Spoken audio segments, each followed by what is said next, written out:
હવા ભરેલી ટ્યુબના સહારે જીવના જોખમે નદી પાર કરતા લોકોના દ્રશ્યો આપણા વિકસિત ગુજરાતના છે, જ્યાં વલસાડના કપરાડા તાલુકાના નાની પલસાડ ગામેથી આ ચોંકાવનારા દ્રશ્યો સામે આવ્યા છે।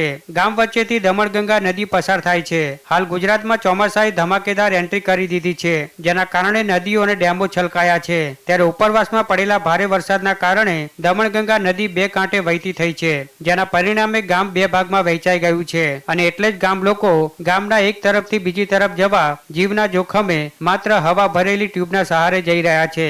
રોજિંદા કામ માટે કે નોકરી ધંધે જવા કે દુકાન જવા લોકો દરરોજ આ રીતે જીવને જોખમમાં મૂકી નદી પસાર કરી રહ્યા છે। ત્યારે નદી પર પુલ બનાવવા સ્થાનિક લોકો અરજ કરી રહ્યા છે।